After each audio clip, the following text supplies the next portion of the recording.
This is All India Radio. In the program Spotlight, now we bring you a discussion on message from the outgoing President's farewell address to the nation. The participants are Ashok Tandon, political analyst, and Ashwini Srivastav, journalist. President Ramnath Kovind addressed the nation today on the eve of his last day in office. He was sworn in as the 14th President of India on July 25, 2017 for a 5-year term. Former Jharkhand Governor Draupadi Murmu will be sworn in as the country's next president on Monday. During his farewell address to the nation, President Kovind talked about his journey from a mud house he used to live in at his Parok village in Uttar Pradesh, Kanpur, to becoming the first citizen. Tandonji, how do you see President's tenure and what are some of the key takeaways from his farewell address to the nation that he gave today? It was a very touching moment, an emotional moment for the outgoing president, and certainly it was a historic address to the nation when he departs office. But nevertheless, the outgoing president paid his glowing tributes not only to the father of the Indian Constitution, also the past presidents. He literally named all the past presidents from whom he had drawn inspiration, and he specifically mentioned his predecessor, Pranab Mukherjee. But one thing which I have noticed has been common in most of the addresses by President Ramnath Kovind during the last 5 years has been the connect which he has been making with Mahatma Gandhi and also Baba Sahib Ambedkar. In fact, the perfect balancing act which outgoing President Ramnath Kovind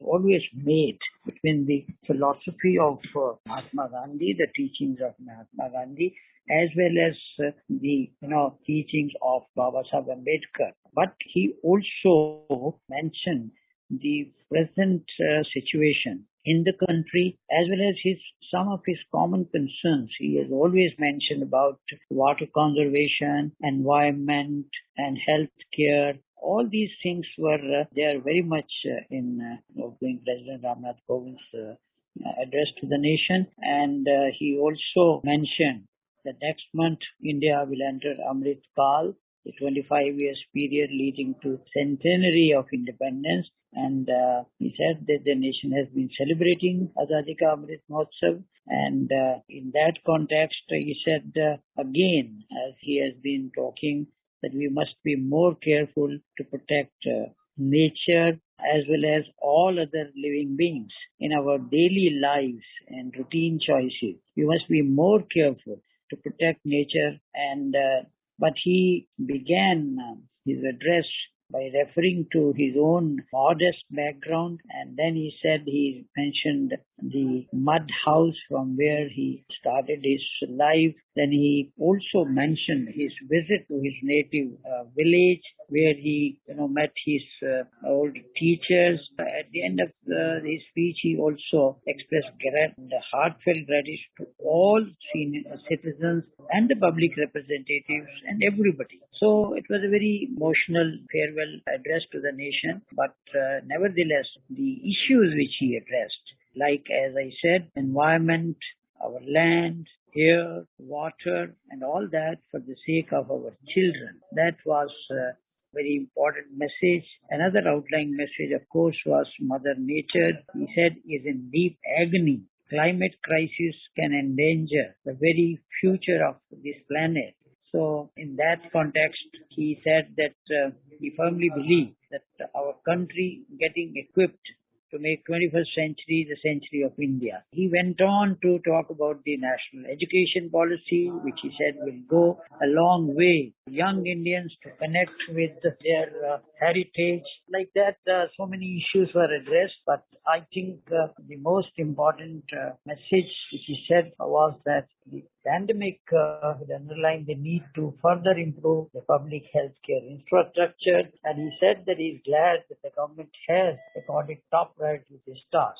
The President also mentioned concluding remarks of Dr. Baba Sahib Bhimrao Ambedkar, as you mentioned that he has been showing distinction. Now in his address, he pointed out the distinction between two kinds of democracy as mentioned by Dr. Bhimrao Ambedkar. He quoted Dr. Ambedkar, who had said we must make our political democracy a social democracy as well.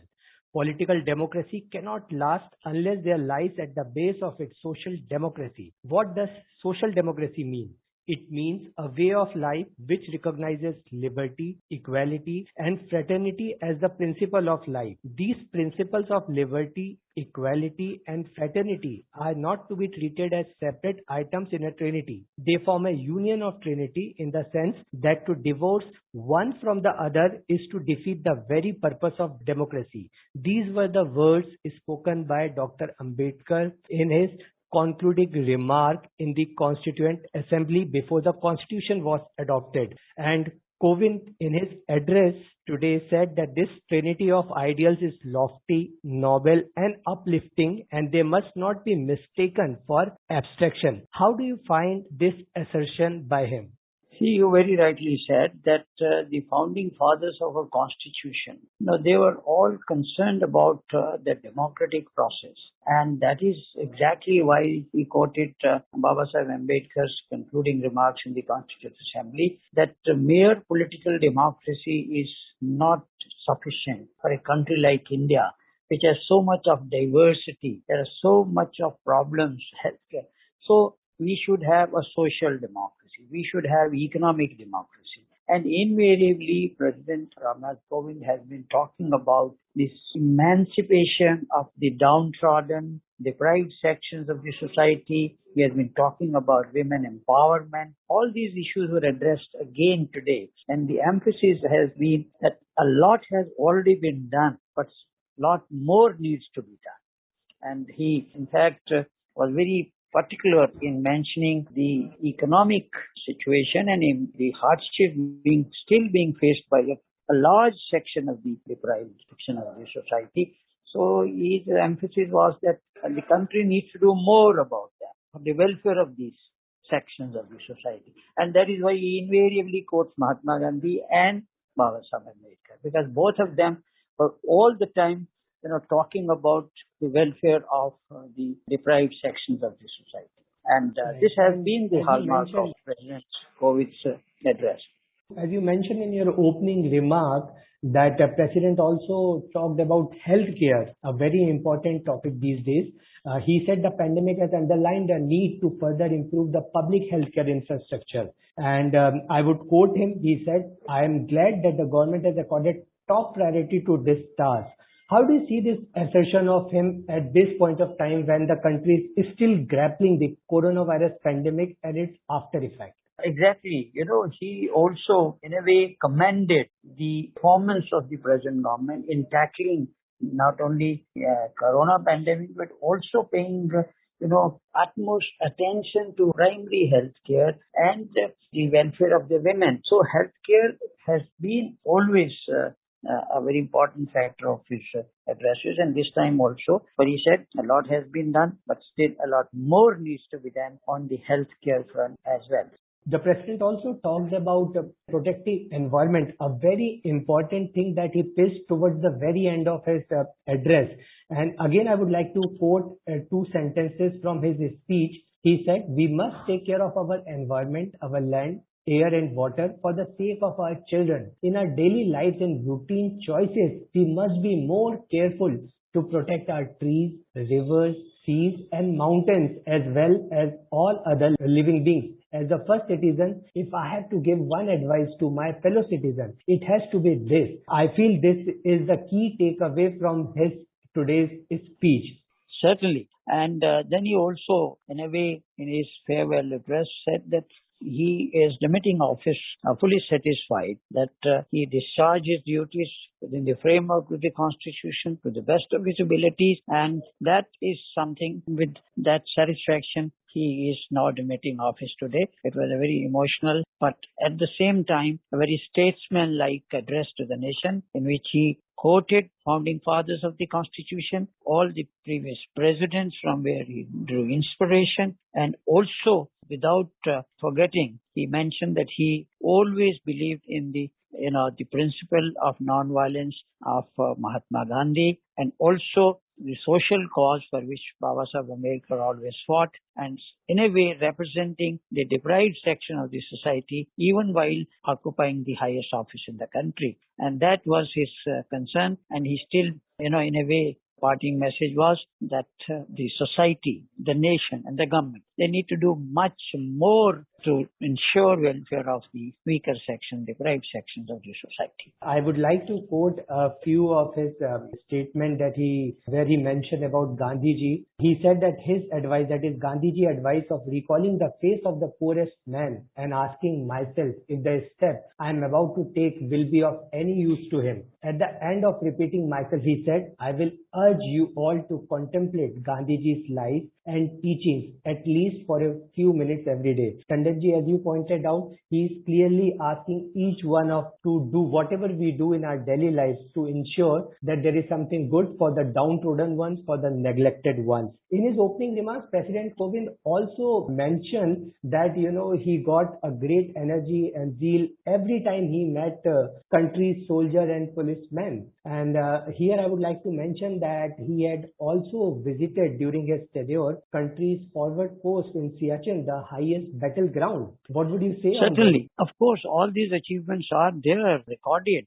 His visits abroad to promote India's bilateral relations with so many countries, and also to encourage our Jawans on the border. And I think he concluded his address as a very satisfied outgoing president. But the message, of course, underlying message certainly was that the country, the government and the nation needs to do much more for the deprived section of the society. In a way, if I can say, that throughout his 5-year tenure, President Ramnath Kovind was championing the cause of the deprived sections and the downtrodden, the weaker section, the women. And that exactly will, as a satisfied person, that whatever he could do for these sections, he tried to do his best while occupying this highest post. But again, that's much more needs to be done. So in a way, as a champion of the cause of the weaker section, the poor, the downtrodden, and the rural community, and the farmers, laborers,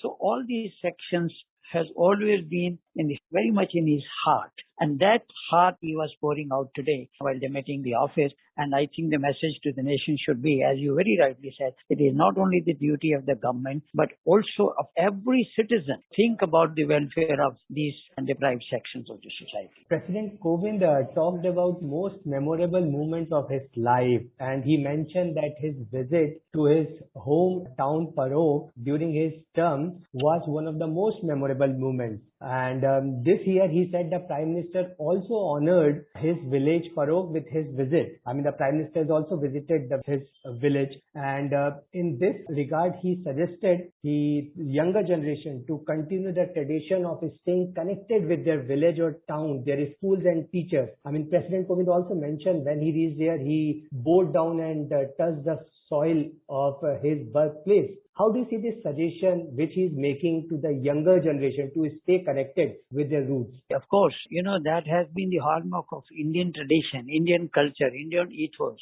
our civilization like that. So because we have always respected the sons of the soil, and their deep-rooted connect with their moorings, and that has also helped to maintain or keep alive India's civilizational heritage. And all the time, the rural people have been in the forefront of maintaining our tradition, and also, keeping in line with our cultural heritage. That is exactly what the message was for the younger generation. If you keep connected with your roots, then obviously, like him, rose from a mud house to become the head of the state. So therefore, there are opportunities for everybody, provided we keep our roots connected with our villages and our people. The nation look forward to its next President Draupadi Murmuji, who will take oath of office on Monday. Tandonji, thank you so much for talking to us.